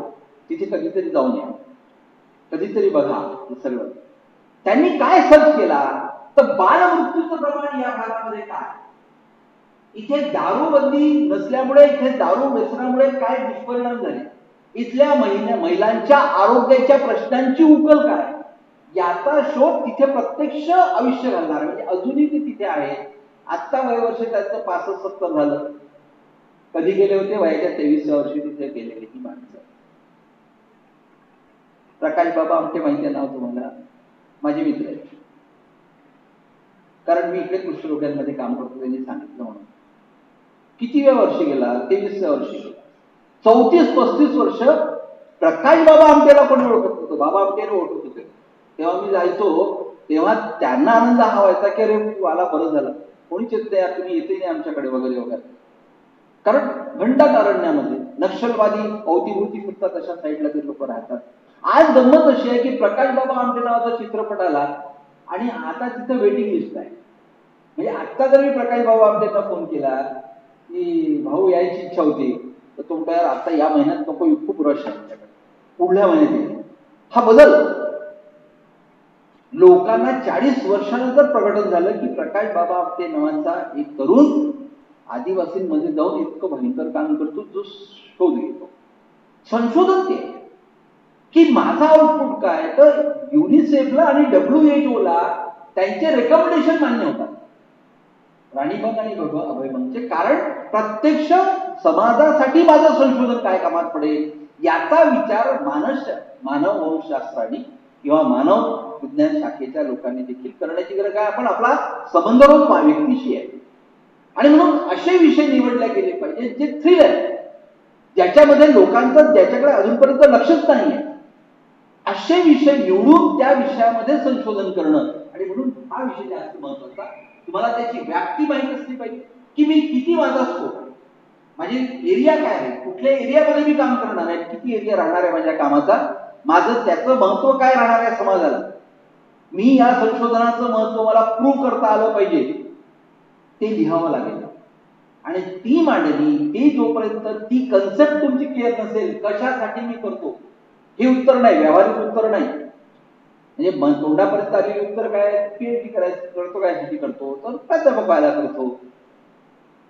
लोकांना मी काहीतरी दिलं पाहिजे, डिग्री नाही मिळाली तरी चालेल, पण माझ्या या अभ्यासातून मी लोकांना दिशा बदलू दे की असं काहीतरी घडलं. म्हणून आज लोक तिकडे जायला, म्हणजे 9-9, 12-12 तासाचा प्रवास करून प्रकाश बाबा आमटेकडे जाताना मला थोडस विषयांतर करतो, पण रिलेव्हंट आहे म्हणून बोलतो की त्यांच्याशी हे बोलून घ्यावं लागतं. आधी त्याला गाडी नंबर द्यावी लागते प्रकाश बाबा आमटेच्या पूर्ण ऑफिसला, की या नंबरची गाडी, या कलरची गाडी, आणि 5च्या नंतर मात्र गाडीचे प्रवेश करू देत नाही. त्याचं कारण नक्षलाईट ओपन रस्त्यावर आलेले असतात आणि ते तुम्हाला अडवतात आणि तुमच्यासोबत ते कोणत्या कृत्य करतील काय सांगता येत नाही. आणि म्हणून त्याचं म्हणणं असं असतं की आम्हाला ते गाडी नंबर आणि माहीत झालं की आम्ही त्यांना सांगून ठेवतो की या नंबरच्या गाड्या ह्या आमच्यासाठी येतात, म्हणजे आमच्या संस्थेसाठी येतात, तेव्हाच ते तुम्हाला जाऊ देतात. रस्त्यावर माणूस दिसत नाही आणि पटकन समोर येऊन नक्षले बंदूक घेतलेले 2-4 लोक समोरून जातात, गाडी रोखतात. अशा अवस्थेमध्ये एखादा माणूस काम करतो, तिथे आपला आउटपुट काढतो, तिथे लोकांना काहीतरी देतो. ही गोष्ट जेव्हा घडते ना, तेव्हा लोकांचं लक्ष त्याकडे जातं की इथं असं काहीतरी घडतंय, आपण गेलं पाहिजे, बघितलं काय घडतंय. म्हणजे जिथे कपडे घालण्याची सूट नसलेली, ज्यांच्या आयुष्यामध्ये भाषाच नाही, म्हणजे त्यांना मराठी येत नाही, त्यांना हिंदी येत नाही, त्यांची आपली माडिया भाषा ही कुठल्याही भाषेमध्ये अजूनपर्यंत मान्यता नाही, अशा भाषेतल्या लोकांच्या मुलांना 300 मुलं आज शिक्षक करणारा प्रकाश बाबा आमटे म्हणून मोठा होतो. 2 मेडिकल MD आणि MS डॉक्टर तो त्या कुटुंबातल्या लोकांपैकी पोरांना करतो. हे खरं म्हणजे सच. हा फरक आहे, हा बदल आहे. आणि माणसंच नाही, म्हणजे मी आता त्यांच्यावर बोलायला इथे नक्कीच आलो नाही, पण तरी सांगतो की सिंह असेल की वाघ असेल, जो त्यांच्या अंगावर खेळतात, एवढं तर ऐकलंच तुम्ही, बघितलं.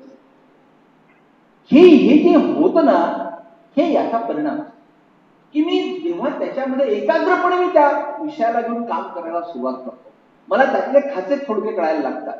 आणि म्हणून वरवर संशोधन करू नका अशी विनंती करायला मी या ठिकाणी आलो. वरवर बघू नका, विषय कुठलाही नाही, पण तो निवडताना मात्र या विषयाचं मी समाजाला काय देईल. अन्यथा अनेक मित्र आमचे असे आहेत, मी असं बघतो की त्याच्याकडे गेलं की तो सांगतो PhD झालं, आपल्याला आनंद होतो, आपण अभिनंदन करतो पडवाल सर, आणि मग त्याला थिसिस मागतो सहज की अरे, तर तो नाही ते मित्रांनी दिलं वाटते, ते कुठे ठेवलं वाटते, ही भाषा वापरायला लागतो. आपण काय म्हणत असतो, मला ते भेट नाही, मी काय म्हणतो, बघू दे कसं. मलाच माझी लाज वाटत असली की याला कसं दाखवते, कारण मला माहित असते मी काय केलं. आणि म्हणून तसं होता कामा नये. ते समाजासाठी आहे. मी माझं ओपन असं असलं पाहिजे की थिसिस वाचा, मी वाचलं पाहिजे आणि म्हणून पुस्तकामध्ये कन्वर्ट करा. आम्ही आग्रह करतो, रेकमेंडेशन्स आमचे असे असतात की एखादं चांगलं संशोधन दिसलं की आम्ही सांगतो की पुस्तकामध्ये कन्वर्ट झालं पाहिजे, कारण 4 लोकांनी वाचावं, याच्यातून तो मार्ग घ्यावा आणि पुढे जावा, यासाठी तो असतो. पुढे जाऊया आपण.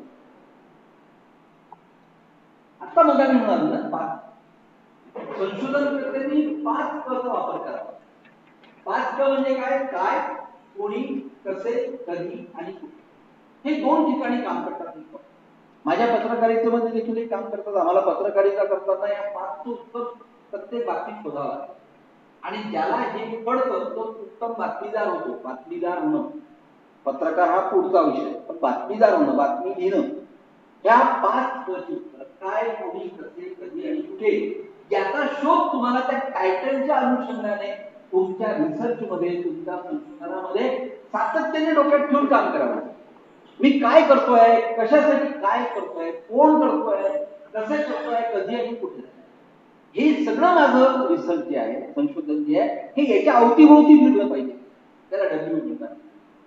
याचा विचार समोर ठेवून संशोधनकर्त्यांनी संशोधनाची सुरुवात करावी आणि हे म्हणून जास्त महत्त्वाचं. म्हणून मी जे काही निवडतो ते निवडत असताना माझ्या ठिकाणी शोध काय घ्यायचा आहे, माझा शोध हा घ्यायचा आहे की या मला हे 5 दिसतात का, म्हणजे त्यातून मी हे 5 गोष्टी शोधू शकतो का, तर तो रिसर्च आहे, नाही तर नाही. म्हणजे बघा मी जसं म्हणालो त्यात काय, कुठे, कधी सापडत नव्हतं, कारण वेब टायटल मी दिलं. टायटल वेब काय केलं मी, चिखली तालुक्यातील मतदारांचं वर्ग नाचा अध्याय. याच्यात कुठंच काही नाही आलं, काय आलं, कुठं आलं, कधी आलं, कसं आलं, नाही आलं. म्हणून त्याचा शोध घेऊन ते टायटलमध्ये, त्या शीर्षकामध्ये त्याला बदल करणं हे जास्त महत्वाचं असतं. संशोधन करण्यापूर्वी त्याचे गृहीतके, त्याला हायपोथेसिस आपण म्हणतो, निश्चित केलेली असावी. आता गृहीतक कमीत कमी 5 करा, असं आम्ही आमच्या ठिकाणी सोशल सायन्सेस मध्ये आणि MSc मध्ये आग्रह करतो की 5 असावी. म्हणजे ती विषम असावी नाही, सम असावी. 6, 8 अशी असू नये. ती कशी असावी, 4 असावी नव्हे, 3 असावी, 5 असावी, 9 असावी. या पद्धतीने तुम्ही करा आणि त्यामध्ये किमान 2 नकारात्मक असले पाहिजे. 2 नकारात्मक म्हणजे कसे, तर आपण समजा म्हटलं गृहीतक करणं म्हणजे काय, हायपोथेसिस म्हणजे आपण गृहीत धरणं. या विषयाला घेऊन मला असं वाटते की हा निष्कर्ष निघू शकतो आणि मग तो विचार की आता आपण जो विषय मी टायटल दिलं तुम्हाला, त्या टायटलला घेऊन जरी आपण गेलं की चिखलीचे मतदार हे उदासीन असल्याचे दिसून येते, असं लिहिलं. ओके, मग हे झालं निगेटिव्ह म्हटलं, उदासीन म्हटलं मी, म्हणजे नकारात्मक लिहिलं. मग पॉझिटिव्ह काय लिहिलं मी, उत्साही असल्याचे दिसून येते.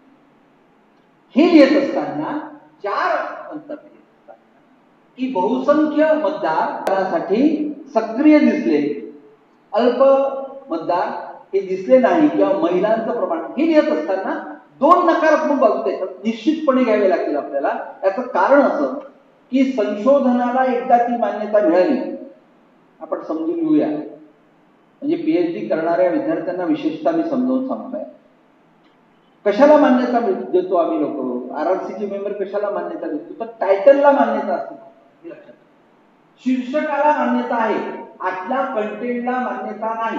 ते कंटेंट तुम्हाला त्या टायटलला घेऊन जर वाटले मला की प्रकरण बदलून टाकावे, म्हणजे काम करता करता असं वाटलं की हे प्रकरण जास्त होतं त्याला कमी करा, किंवा कमी झाले त्याला वाढवा, तर वाढवता येतात. ओके, मग कॉन्सन्ट्रेट 3 मुद्द्यांमध्ये विशेषतः राहतो, ज्याला खऱ्या अर्थाने रजिस्ट्रेशन मिळते.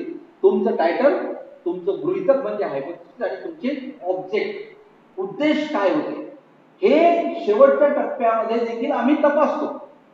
म्हणजे जेव्हा तुम्हाला व्हायवायला किंवा तुम्ही एक्झामिनरकडे हे थेसिस जाईल, तेव्हा तो पहिल्यांदा त्याच्याकडे समरी गेलेली असेल, त्यातली ती 3 मुद्दे तो पाहतो की यांनी कोणत्या मुद्द्याला घेऊन याला RRCने मान्यता दिलेली होती आणि त्या मान्यतेनुसार यांनी काम झालं आहे की नाही, तो तेवढं जातो. आतलं मग बाकीचं मॅटर काय आहे, त्यासाठी त्याला मॅटर नाही. ओके, पण या मॅटरला त्याला महत्व आहे की टायटल करेक्ट आहे, त्या अनुषंगाने कंटेंट आले की नाही त्यामध्ये. एक दुसरं, त्यांनी ऑब्जेक्ट जे सांगितले, कोणत्या उद्देश घेऊन हे काम करतोय ते करेक्ट आहे की नाही, तो उद्देश पूर्ण झाला की नाही, आणि मग त्यांनी जे काही गृहीतक धरले होते त्यातले. आता समजा मी पॉझिटिव्ह लिहिले, म्हणजे असं प्रश्न तुमच्या डोक्यात येईल की निगेटिव्ह का लिहायचे, पॉझिटिव्ह लिहिले ना, किंवा पॉझिटिव्ह का लिहायचे, निगेटिव्ह लिहायचे सगळे. त्याचं उत्तर असं आहे की समजा रिसर्च करताना, कारण तुम्ही हे सगळं गृहीत धरून काम करता, तुम्हाला जर संशोधन माहितीच झालं असतं पूर्णपणे, म्हणजे तुम्हाला सगळं कंटेनच करेक्ट असते, तर संशोधन कुठे आहे, नाही. तुम्ही शोध करायला निघा. आता शोध करताना काय सापडेल माहिती नाही, आपल्याला ते माहिती नसते. आता ते माहिती व्हायला जेव्हा तो टप्पा येतो, तेव्हा समजा ते निगेटिव्ह केलेलं असेल, तर आपल्याजवळ 2 नकारात्मक गृहीतक आहेत, जे आपण म्हणून प्रूव्ह झाले. पॉझिटिव्ह गेलं तर आपण पॉझिटिव्ह, आपल्याकडे गृहीतक ऑलरेडी आहेत, त्यामुळे आपण म्हणून हे प्रूव्ह झालं. आणि हे प्रूव्ह होत नाही, निगेटिव्ह प्रूव्ह झालं नाही, पॉझिटिव्ह हे प्रूव्ह झालं. आणि म्हणून 2 निगेटिव्ह आणि कमीत कमी 3 पॉझिटिव्ह गृहीतक ही मांडणी प्रत्येकाने आपल्या ठिकाणी करण्याची गरज. सिनॉप्सिस करताना, संशोधनाचं कुठलंही काम करताना, म्हणजे तुम्ही संशोधन पेपर लिहित असाल तरी देखील हे कंटेंट टाका, डोक्यातून हे काढून टाका. निबंध आणि लेखामधला नेमका फरक हा आहे की मी जर संशोधन पेपर म्हणून त्याला बघत असेल, ट्रीटमेंट देत असेल, तर ते ट्रीटमेंट त्याच पद्धतीने आली पाहिजे की त्यामध्ये माझ्या समोर हे कंटेंट सगळे येतात की येत नाही हे मी बघितलं पाहिजे. आता याच्यामध्ये जसं म्हटलं मी, गृहीतक निवडताना कमीत कमी 5. आपण असं म्हटलं की पंचायत राज व्यवस्थेमुळे मेळघाटातील आदिवासी महिलांचे सक्षमीकरण झाल्याचे दिसले. 2 नियम पंचायत राज व्यवस्थेच्या अंमलबजावणीच्या अभावामुळे मेळघाटातील आदिवासी महिला सक्षमीकरणाच्या प्रभावात आलेल्या दिसून येत नाही. एक पॉझिटिव्ह आणि एक निगेटिव्ह. पुढे प्रत्येक संदर्भाला तळ चुकायला. आता गंमत बघ काय, उचलेगिरी ज्याला म्हणून आपण, चोरेकरू म्हणून असं दुसरं नाव त्याला असं आहे की आपण दुसऱ्याचं कटिंग पेस्टिंगचा प्रकार खूप झाला. मला माझ्याकडे काहीच नसतं माहिती, मग काही कुठून तरी मला घ्यावं लागेल ना, नक्की घ्या. घेण्याबद्दल तुम्हाला कोणी आक्षेप नोंदवणार नाही. पण आता तुम्हाला माहिती आहे, म्हणजे इंटरनॅशनल लेवलला जो ऍक्ट तयार झालाय, तो ऍक्ट असा सांगतो, आणि म्हणून काही पुस्तकांना तुम्हाला लिहिलेलं बघायला मिळते की या पुस्तकामधला कुठलाही संदर्भ, कुठलंही वाक्य, कुठलाही फोटो घेण्यापूर्वी प्रकाशक आणि लेखकाची पूर्व परवानगी घ्यावी लागेल. ही फक्त नाटकासाठी संहिता होती एकेकाळी. पडवाल सर, मी नाटक करायचो, नाटकांमध्ये काम करायचो, त्या नाटकामध्ये लिहिलं असायचं की हे सादर होण्यापूर्वी परवानगी घ्या. म्हणजे परवानगी म्हणजे काय, तर 1000 रुपये पाठवून की तो आम्हाला मान्यता द्यायचा आणि आम्ही नाटक करायचं. ठीक आहे ना. आता तसं नाही राहिलं. आता पुस्तकांमध्ये देखील याची उल्लेख यायला लागेल. पुस्तकाच्या तांत्रिक पानावर याचा उल्लेख होतो की यामधला एकही वाक्य घ्यायचं असेल तरी याची पूर्व परवानगी तुम्हाला प्रकाशक आणि लेखकाची घ्यावी लागते. आणि ही जर घेतली नाही तर तुमच्यावर दावा देखील ठोकला जाऊ शकतो, आणि तो किती कोटीचा असू शकतो हे लक्षात घ्या. चोरेकरू म्हणून ते सिद्ध होऊ शकतं. आणि म्हणून याची गरज अशी आहे की जो पॅरा तुम्ही घेतला, समजा तुम्हाला वाटतं की माझ्या संशोधनातला रिलेव्हंट असलेला हा पॅरा, हे वाक्य आहे, हा पूर्ण परिच्छेदचा परिच्छेद मला माझी मांडणी करताना, माझी भूमिका मांडताना, जसं आपण बोलताना, आम्ही लोक शिकवताना आम्ही तुम्हाला अरिस्टॉटलचं उदाहरण देऊन टाकतो, प्लेटोचं देतो, हेगलचं देतो, मॅकियावेलीचं देतो, कोणाचं तरी उदाहरण देतो आम्ही तुम्हाला. उदाहरण काय देतो, तर ती बाजू अधिक मजबूत करायला की आंतरराष्ट्रीय क्षेत्रातला माणूस देखील याबद्दलचं त्याचं मत असं आहे हे म्हणतो. जसं लोकांसाठी लोकांकरिता चालवलेलं राज्य, पटकन माहिती आपल्याला. कोणी म्हटलं? अब्राहम लिंकनने म्हटलं, आहे की. तर अब्राहम लिंकनचं वाक्य मी कसं सांगितलं, लोकशाहीची परिभाषा मला तुम्हाला समजून सांगताना तो मी कंटेंट घेतो.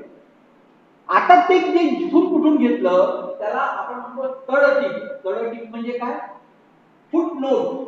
म्हणजे त्या पानाच्या खाली आपल्याला ती फुटनोट द्यायची आहे आणि त्याला नंबरिंग करायची असते. 1 2 3 4 5 6 7 नंबरिंग ती मात्र सहजपणे करता येते आपल्याला, की जिथून घेतलं त्याला नंबर टाका. खाली मात्र टाकताना त्या बाबतीमध्ये काय कसं लिहिलं पाहिजे हे मात्र समजून. मी अनेक नव्हे, शेकडो नव्हे, हजारो, माझ्याकडे माझं एक रिसर्च जर्नल पण मी चालवतो. सरांना ते माहिती आहे, दर नावाचं इंटरनॅशनल जर्नल आहे ते. त्याच्यामध्ये मी खूप लोकांचे रिसर्च आर्टिकल पब्लिश करतो. त्यांना देखील ते माहीत नसते. ते काय करतात, लोकराज्य